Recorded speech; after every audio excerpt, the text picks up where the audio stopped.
Hello everyone, welcome to TELC. I'm your host Sailesh, and today I've joined by Karthik. Welcome Karthik. Thank you for having me again. Absolutely. Like we discussed in our previous video, we said we'll be dwelling into other subjects. So today's subject is something very, very interesting. It's going to be, I feel, and let's see who won. The subject is vegetarian versus non-vegetarian. Okay, for those of you who don't know what is non-vegetarian, it's a very, very Indian term, and this is how it's referred in India.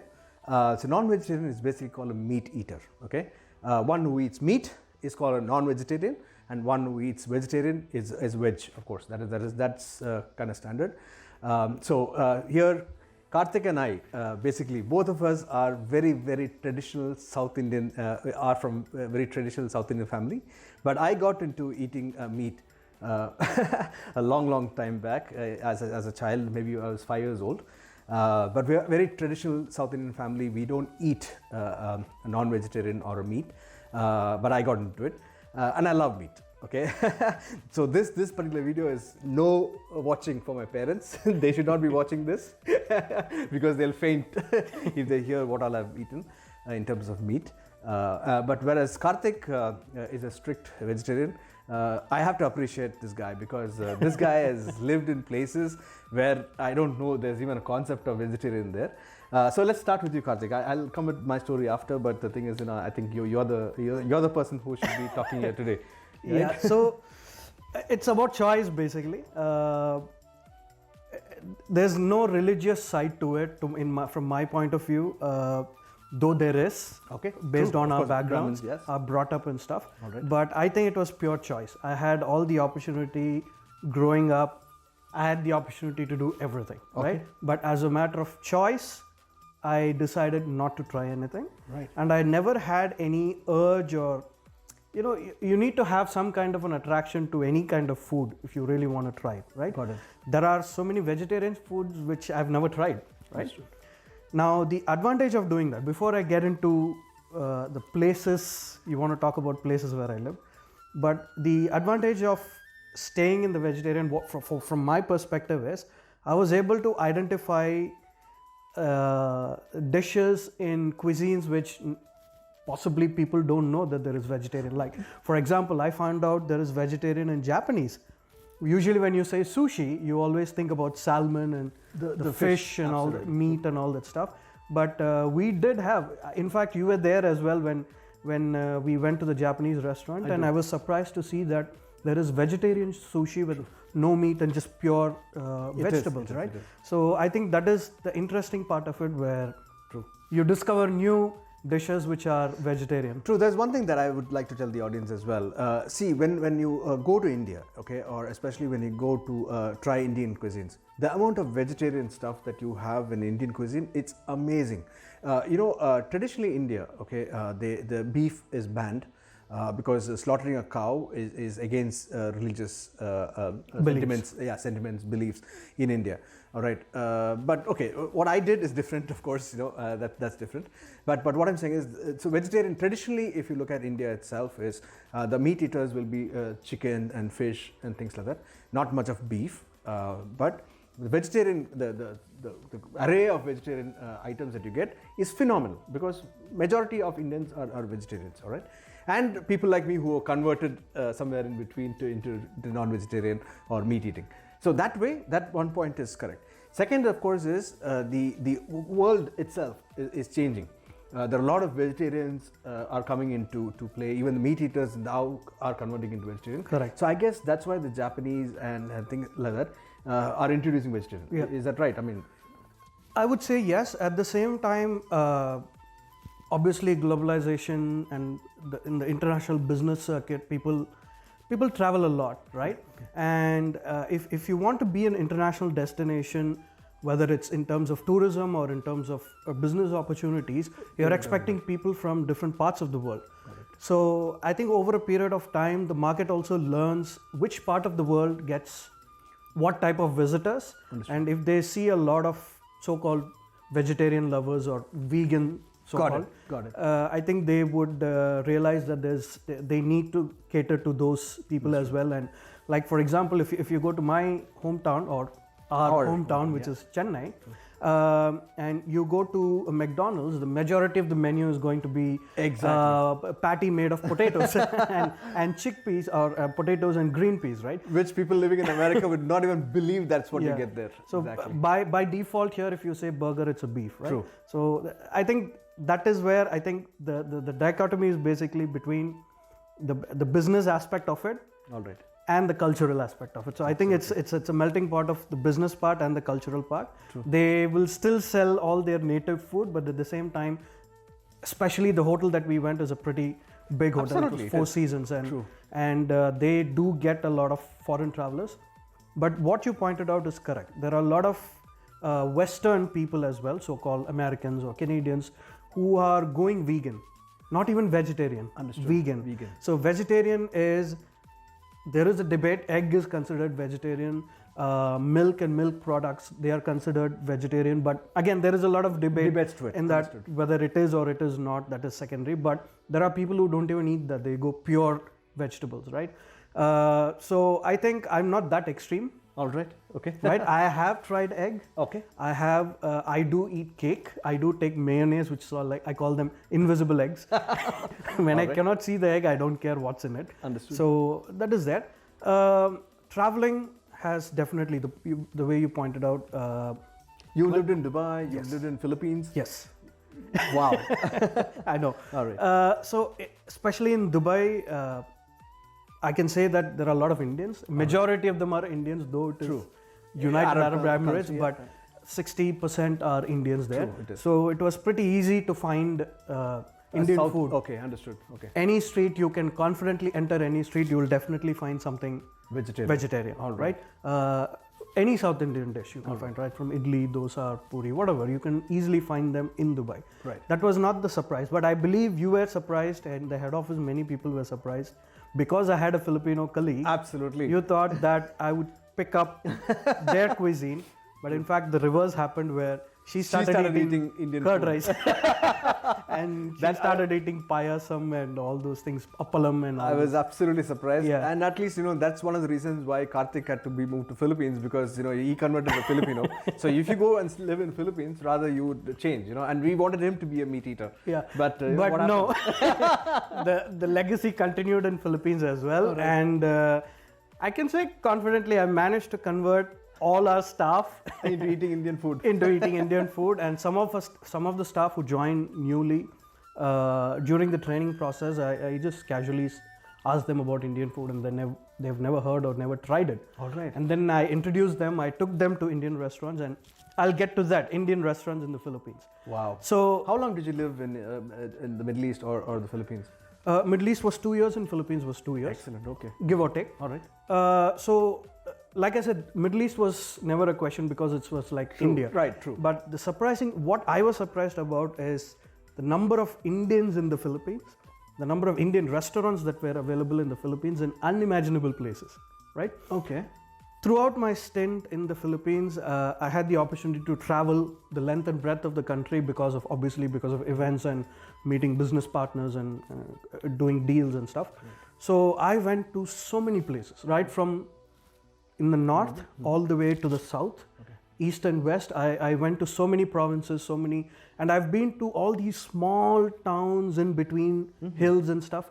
I thought I'm finished. If I go there, okay, if I find a banana or a packet of bread, okay, I'm going to survive the next 2 days and then come back. The first thing I do when I plan a travel within Philippines is go to Google and search Indian food. All right. Okay. In that city. All right. Nice. All right. And I thought pre-trip plan. Pre-trip plan. Okay. So I cannot survive without vegetarian food. All right. So when I did that, it was so surprising. In so many of these cities, they had Indian food. And what was even more surprising, those restaurants were run by Filipinos. Is it the owners were Filipinos. All right. The chefs were Filipinos. The cooks were Filipinos. Okay. The servers were Filipinos. But they were serving Indian food. And the names of those exactly dishes? the same that we get in India as well. So in cities like Bacolod and Iloilo, I was shocked to see an Indian restaurant. I couldn't believe I was in Davao city, in the southernmost part, Mindanao, and I was eating masala dosa in the Philippines. Yes, and I was in Bacolod city, and I was eating puri bhaji. All right. Okay. All right, or puri potato curry. Fantastic, Right. okay. So these things were very surprising. What was very interesting is then I traveled to a place in the north. It was called Bayombong in the province of Nueva Vizcaya. All right. So it's like a valley. It's called Cagayan Valley. So valley is basically there's a mountain, and if you have a town or a city in between that, then that becomes a valley. Right. So we went there, and I was determined. Okay, I'm going to survive on possibly milk, bread, and bananas. Not more than that. Okay. All right. So I go there. It's a seminar. So we are conducting an event explaining the study opportunities for students in Canada. So I'm talking, and I start seeing these Indian faces All right. during the seminar, and which was surprising. First of all, that I could locate Indians living there. Then I find out that there are second and third generation Indians Understood. who are living in the Philippines. So they have moved there in the 1920s, 1930s, and these are third generation kids who are born and brought up in the Philippines. All right. So it is very strange. The Indians, but They are Filipino. they are talking in Tagalog. their local language, All and right. they are talking with the local the slang as well, right? So it was very interesting. And then one of the students, his name was Arvind, All right. Arvind Singh. Okay. So I was surprised he was there, and I asked him, so because you are here, there must be a Gurdwara. Understood. And Correct. if there is a Gurdwara, there must be langar, right? I thought, okay, now I have a deal. Now you're talking business. Okay, if there's Gurdwara, I can survive for the next 2 days just by going to the Gurdwara, eating there, because as some of you may not know, Gurdwara is where you can go, anybody can go, regardless of your religion, your beliefs. You can just go there, they'll feed you. If 24 they are hours. feeding you 24/7. But again, it depends on the budgeting and how much donations come in. Some of these Gurdwaras don't do it every single day. Okay. So unfortunately, that part of Gurdwara was obviously not well funded because the population of Very less. was very low. Of the Sikhs there was very low. So he said, no, you won't find it. Okay. It's only like once a month or once a week. Something he said, I don't remember. All right. But he said, you come over to my house. Wow. So I went to his house, and I go there, and there is this Indian family, and his mom cooked the most amazing Indian food All right. in a valley in Philippines, which I never expect. I never planned this. You cannot plan this. Amazing. No way. All this happened. So one thing I realized is traveling is important. Correct. Had I not taken the opportunity to go to the Philippines, or had you not asked me to move to be, the yes, Philippines, exactly. I would have never Experience learned. this or I would have never known that there are so many Indians living there, second, third generation, and so many restaurants. True. There was another instance where, in the same region, in Cagayan Valley, where we have a wonderful partner, TLC IELTS Review, and they invited us again to meet their students to explain them opportunities to study in Canada. Okay. And then when we went there, we told them, I need Indian food. All right. All right. So we said, okay, let's take a chance. And then we Googled, and there is a restaurant called Taj Restaurant. All right. It was surprising. And then we went there. Unfortunately, they were closed. But then we were just driving. Okay, let's just drive around, see what we are able to find. And then there is like a small room which we saw, and I could feel the fragrance coming out. Okay. And then I go there, and then it's a Pakistani restaurant. Oh, wow. Okay. But it is run by a couple who are Filipino, and the gentleman is from Cyprus. All right. Okay. So, they're not traditional. They're not Pakistani traditional at all. Okay. Indians or Or Pakistani, Pakistanis. but Cyprus I can understand. So he got married, and he has moved to the Philippines with his wife, and they are running this small, I would say it's like a home-based business. All right. I think backside is their home, and front side was the Small kind of, small okay, restaurant understood. with Outlet. few chairs and all that. And I went there, and they fed me roti and dal. All right. So it was very surprising that. So And a welcome. yeah, kind of sometimes I planned, and I searched, and I went for it, and I found the restaurant, and then I tasted the food. Sometimes it just happened. Just like every that. nook and corner, you could find vegetarian food, which is not a problem. Absolutely, yes. Everywhere I traveled, I was able to find something vegetarian. All right. Similarly, we went to Tacloban Okay. in Leyte province, and we have a wonderful partner there as well who invited us. And when I went there, her husband is running a restaurant, All right. and luckily they have 2 vegetarian choices on their menu. All right. One was a vegetarian burger, which is purely plant-based. Okay.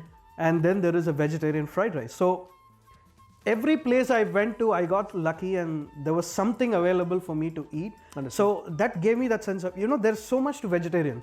Correct. So I had no reason to actually venture into the non-vegetarian food. Meat. I didn't crave to actually get into eating non-vegetarian food. All right. So I think that sums it up pretty much.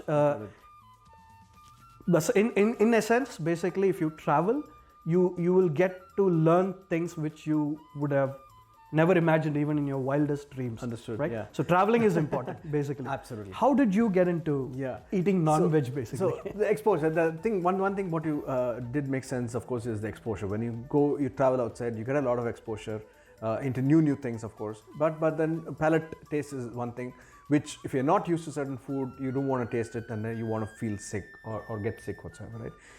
Mine is a very interesting story, actually. Yeah, I think I started eating meat when I was 5 years old. Okay, till about 4, we were just vegetarians. Morning, noon, and night. It's all vegetarian food. Did you even realize what you were doing? No, I did not know that there's something else like meat, and I'm going to get interested in it. I was just used to whatever normal eating, right? Till about 4 years old.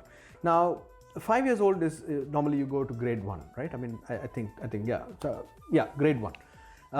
So we moved into this neighborhood, and one of our neighbor was a Malayali lady, Nayars, and I used to play with their son. The son and me, we were classmates, and then of course the weekend came in, and we were playing together in the yard, right?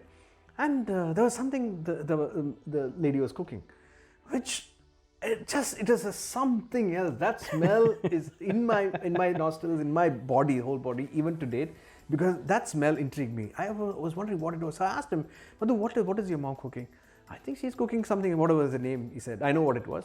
It was liver, actually. So that's why I said no for my parents. Okay. So she cooked that, and then the smell was so good that I went inside the house. I said, "Auntie, what are you cooking?" She said, "No, son, this is meat and this is liver, whatever I'm doing. But you cannot, right?" I said, "It's so good, it's so nice, Auntie. Well, you want to eat?" I said, "Yes, I want to eat." When she gave me one, and one became two became three, and I was so happy. It tasted so good. It was like divine for me. I mean, I've never tasted something like that. The smell was absolutely awesome. I had it, and then I went home. Okay, so here I am, reached home. I mean, I'm neighbor, right? So I go home. Obviously, there is a different kind of feeling that you carry an aura of feeling fulfilled, achieving pleasure, something, fulfilled pleasure. And obviously there is a smell, right? Obviously when you eat meat, there is a smell. And my mom said, "Okay, come eat." I said, "No, I'm not hungry." She said, "How can that be? You went out to play and you're not." So she came next to me and she could feel some sort of a different smell on me. And so she asked me, "Did you eat something?" I said, "Yes, I did. At the neighbor's house." "What did you eat?" Then I was sweating. I had to tell her the truth. So I told her. She was furious, she immediately lashed out. Of course, I got terrible, in India, spanking is allowed, okay? But, so she goes straight to the fence, there's a fence separating the houses. And then she goes to the fence and she calls out the lady, yells at her, "Come here. And she said, "You gave my son meat." So that lady was fantastic. I remember her to date even now. And she said, "Yes, Janaki Mummy, of course he wanted it, I gave it to him. Why do you stop him?" Now that was an encouragement for me, but my mom was totally pissed off, okay? But of course she couldn't do anything, right? It is me, it is not, she can't blame her for giving it, because the thing is I am the one who wanted it, and the lady, what can she do, right? I mean, she cannot just say, "No, I cannot give you," and that'll be rude to a small child. What does a 5-year-old know anyways? But anyway, my mom was furious, and then she knew that she couldn't win an argument with that other lady, because she was so cool. Whatever shouting my mom was doing, she was so cool. She said, "No, it's okay. It's a little fellow. He wants to try it out. Let him try it out. Don't restrict," kind of thing. So, but the thing is, I felt very happy, because the thing is, I knew I liked that taste. So from there on it started, and then of course I got a lot of tulping in my house, but that didn't stop me. You see, that one thing led to another. But this is one incident I do remember, because this is the first time it stuck onto me. And then of course, as as your age grows, you find a lot of opportunities, a lot of friends that you meet down the line, and they eat meat, and then you get into it, fish, and so on and so forth. But of course, when I go to Philippines, I look for only the pork rind and I look for the lechon. I'm not searching for the Indian restaurant, of course, obviously. But of course, see, the thing is, once you're a meat eater as well, I mean, this is an encouragement. Once you're a meat eater, you can eat the vegetarian. But if you're a vegetarian, you cannot be a meat eater. Well, that's kind of an argument. So I think I have a better choice in terms of food. But one thing that I've noticed is meat eaters, you crave for meat. But on the other hand, vegetarians, I don't think we crave to try a non-vegetarian food unless you're put in a situation where, similar to where you were in when you were 5 years old. Got it. So I think I've noticed that even when we have office lunches before, before all this lockdown, when we used to do birthday events and all that, I remember all the other meat eaters in the office, they are very particular where we order from. Correct. I am okay as long as it is vegetarian. I'm not picky with what has to be done, but I think there's a lot of craving. You're not able to control yourself, I believe. Interesting. And I don't think you can survive. Absolutely. I remember you stayed at my home in Chennai for 5 days, and you wanted to kill yourself on the 6th day because my mom was serving him absolutely pure vegetarian food 5 days, and like he started begging me on the 5th day, please leave me, I'm going to stay in a hotel, I cannot survive this anymore. So I think that's the main difference, I believe. I would say yes to an extent and no to another extent. Now, especially now, what happens is, when you're a traveler, you're used to eating food at home, and if you're especially Indian food, you got to go to India to eat. Whatever it is. Absolutely. I mean, anybody will agree. A Greek or a Turkish or you're a Persian or whatever.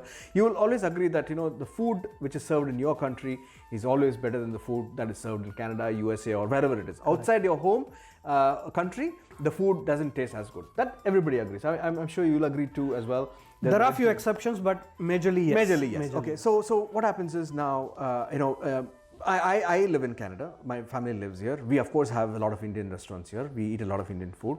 But going to Chennai, I know those places. I know those ins and outs of every restaurant, the kind of food that you get, especially Buhari. If you're from Chennai, Buhari. So that's it. Everybody knows it. Now here I am. I've gone to Chennai and I'm staying in Karthik's house. 5 days of vegetarian food when I know that Buhari biryani is waiting there for me. And I'm not able to go less than 10 kilometers away. Buhari is calling me, come, Salesh, come, and I'm here sitting and eating vegetarian food. That's what. So it is. That's right. The craving. Because you know the taste and you want to go for it. Of course, the non-vegetarian or meat eaters, we know. Now, especially in Canada, we are exposed to multiple kind of food. You're not focused only on South Indian whatsoever, right? So when you're focused on different food, when you tell me, which is the best Arabic restaurant in town, where you need to go, I'll tell you this is the place. You're in this area, I'll tell you Brampton, where you need to go. If you want Turkish food, I'll tell you where to go. If you want Afghani food, I'll tell you where to go. So like that, because the meat. Each place cooks the meat in a different way and a different style, and those are craving. You're right. The meat eaters have more craving because each meat is cooked differently, and that is what gives a different taste and flavor to it. And you want to go for it. That is why the lot But of is it addicting? I mean, anything can be addictive. Any junk food, vegetarian junk food, samosa or golgappa or pani puri, those can also be addictive at the same time. Right. No, I wouldn't call food as an addictive. It's like you are gluttony. You could be greedy. That's what food makes you do. You want to eat more than what you can. That's what food makes you do. But then I don't think you become addictive. Because you want to try different food. So that is what I would feel. Now. Going back to that same subject again, in Bengal, there's a place in India called West Bengal. The Brahmins. The Brahmins are the people who are traditional vegetarian people like us. But in West Bengal, they consider fish as a vegetarian dish. You see, so for them, fish is vegetarian. So is it convenient or is it a tradition? We do not know because it goes ages. Long time back, they've considered fish as a vegetarian dish, and then they have it there. So this is what it is. So for me, meat. meat. But I do have vegetarian, of course. The thing is, it's like in one of the movies. It is called Bajrangi Bhaijaan. There is this Salman Khan. He's a hero, and he goes to Pakistan. Okay. Accidentally crosses the border and goes in Pakistan, and then he asks for food. They bring a dish. There is meat in it. I mean, it's basically a meat dish. Okay, and he says, no, I'm a vegetarian. I can't eat this. I want vegetarian. He says, take this meat out, and you see there is onions, and then there is there is beans. There is this. Take the meat out. The rest is vegetarian. But that's not how you call it vegetarian. No, we definitely we don't do that. Many instances, at many times, I was asked to try just the gravy part of it. Right. Just remove the chicken, just try the gravy. But right. I've never had that craving or the absolute necessity to get into meat eating, because there is still so much to explore in the vegetarian world. I would For sure, absolutely. I believe, right? What is encouraging also is, there was a time, again, I'll quote another incident as well. We used to go to Montreal a lot, and Montreal we don't take a flight, because Toronto to Montreal is 6 hours drive, 5.5 to 6 hour drive, even with stops. So 6 hour drive, we finish our meeting and come back the same night. So 6 hour drive again. You don't want to go to the airport. You spend 2 hours there, take a flight for 45 minutes again. It's going to take you more time. Exactly, more time. So rather, it's convenient to go in your own car. Now, I had a colleague of mine previously. We drove together, and that was a month where Indians regarded it as a holy month, and they wouldn't eat meat during that month. Okay. So here he is, supposed to be eating only vegetarian food, and I am, even whether it's regular or irregular, whatever it is, I eat meat all the time. And so here we go stop by stop, right? First stop is, of course, for a coffee and breakfast, then of course lunch, and then we're coming back, of course there's dinner as well. Okay, so definitely the 3 meals were covered in the drive as well. So at that time, I'm talking about at least about 5-6 years back, no Tim Hortons, no Burger King, no McDonald's, no anyone in the en route. Okay, now I'm talking about going from Toronto to Montreal. You have several en route stopover places where you can eat, relax, you can fill gas. Yeah, you can eat, you can use a washroom. It's a great place to just spend some time, take a break while you're driving, eat what you want to have, a snack or whatever, and then you drive on. Okay, we don't make food from home, take it with us. That never happens for these kind of one-day trips. So everywhere we stopped, all the Tim Hortons, the Burger Kings, or the A&Ws, or the KFCs, nobody had meat. Will you believe it? Poor guy, really starved. All he had was cheese. Cheese sandwich in the morning for the breakfast, cheese sandwich for the afternoon, cheese for the night. He refused to come to office for 2 days. And here I was like, breakfast sandwich with sausage and bacon. Lunch was some meat dish. Dinner was another burger, heavy stacked burger with complete beef. And I was in cloud 9, because that's not what I get to eat regularly at home, right? We restrict ourselves in terms of diet, but then this kind of trips is where you freak out, and you get to experiment. Yeah, exactly. And I was meat galore, and then this poor guy was just sandwiched, and he crying. He said, "I'm not coming to office for the next 2 days." I said, "Okay, suit yourself." So those are the times I felt better. You see, so meat eater, yay. Yay for vegetarians too. Okay, all right. For staying strong and not falling for your traps, right? I know you guys have been trying to get me to eat meat. That's but so far you've been unsuccessful. Yes. And I've been succeeding all the while. Mm-hmm. So let's see how long you keep trying. All right. And I think we'll give an update soon if I will never give up. Okay, I am going to make this guy a meat eater. I think we are going to retire with the same arguments eventually. Right. Right. Okay. So I think this was a very interesting discussion today about food habits. Whatever you eat healthy. Right. Eat what is good for you. Eat what you like. Correct. Don't get forced into eating something which you don't like. This is a joke that we share. Me getting him to eat meat is not my ultimate goal, of course. But the thing is, I wanted him to try it out. He's of course tried out, egg and so on. He's not tried meat. Maybe it's a kind of a taste that you don't like certain food. It's okay. We just joke around. We said, "Hey, Karthik, I'm going to make you eat meat. You're going to go to Philippines and you're going to go eat meat." But he converted the other person, right? Anyway, good, Karthik. Great. Go ahead. So I think, so a lot of such interesting topics Sure, we will. are coming soon. A lot of life experiences as well. We will be sharing with our viewers in the coming episode, right? Sure. I hope you enjoyed this talk, and we'll catch you again in the next episode.